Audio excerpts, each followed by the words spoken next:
ஒரு சின்ன வேலை செய்யறேன்னா அதை நம்ம தப்பா நினைக்க கூடாது. இன்னைக்கு நம்ம இந்த தெருவுக்கு இருக்கிறவங்க, இந்த பிளாட்ஃபாரத்துல சின்ன சின்ன கடை வச்சிருக்கிறவங்க, இவங்களெல்லாம் பார்த்தா நம்ம கொஞ்சம் சீப்பா பார்ப்போம். நம்ம இல்லை, இந்த சமுதாயத்துல சொல்றேன்.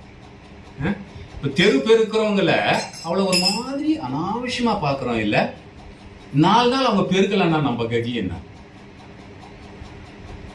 காலை வச்சுட்டு போக முடியுமா? மூக்கை வச்சுட்டு போக முடியுமா? அது எவ்வளவு பெரிய சேவை அவங்க செய்துட்டு இருக்காங்க. நம்ம ஃபர்ஸ்ட் ரெஸ்பெக்ட் அவங்களுக்கு தானே கொடுக்கணும். ஆனா நம்ம கொடுக்கறது இல்லையே. இதெல்லாம் சமுதாயத்துல நாம ஒரு சரியான அண்டர்ஸ்டாண்டிங், சரியான புரிதல் இல்லாம செய்துட்டு இருக்கிற தப்பு. வேலைன்னா எல்லாமே சிறந்த வேலைங்க தான்.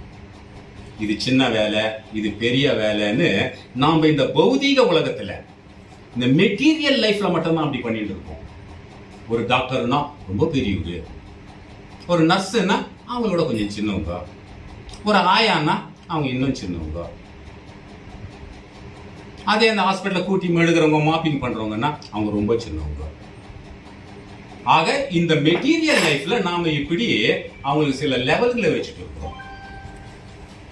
ஆன்மீக சேவையில அப்படி இல்லை. இப்ப கௌஷிக் ஆரத்தி பண்ணார் இல்லையா? ஆவணி என்ன பண்ணிட்டு இருந்தா? பெருக்கிட்டு இருந்தா ரூம. அப்போ ஆவணி தொடப்பம் எடுத்து பெருக்கினது சின்ன வேலை, கௌஷிக் கடவுளுக்கு ஆரத்தி காட்டினது பெரிய வேலையா? ஆன்மீகத்துல எதுவுமே அப்படி கிடையாது. இவர் ஆரத்தி எதுக்காக பண்ணார்? இங்க நிறைய பேரு ஹரே கிருஷ்ணா ஸ்டூடெண்ட்ஸ் வந்திருக்காங்க, அவங்களுக்கு பகவானுடைய அருள் கிடைக்கணும், அதனால ஆரத்தி பண்ணார். ஆவணி எதுக்காக ரூம் எல்லாம் பெருக்குனாங்க? நீங்க ஹரே கிருஷ்ணா ஸ்டூடெண்ட்ஸ் நிறைய பேர் வராங்க, பகவத்கீதை கிளாஸ் நடக்குது, அத்தனை பேர் இங்க உட்காரணும், அவங்க உட்கார்ற இடம் சுத்தமா இருக்கும். இங்க எல்லாருடைய நோக்கமுமே என்ன? அதே இப்போ பிரேம் சாய் என்ன பண்ணார்? பூஜை சாமான்களை தொலைக்கிட்டு இருந்தார் இல்லையா? ஆக இந்த ஆரத்தி பண்றது பெரிய வேலை, இந்த அசிஸ்டன்ட்டுங்க பண்ற வேலையெல்லாம் சின்ன வேலையா? கிடையாது. இங்க எல்லாமே செய்யறது எது? பகவானுடைய திருப்திக்கு, பக்தர்களுடைய சௌகரியத்துக்கு.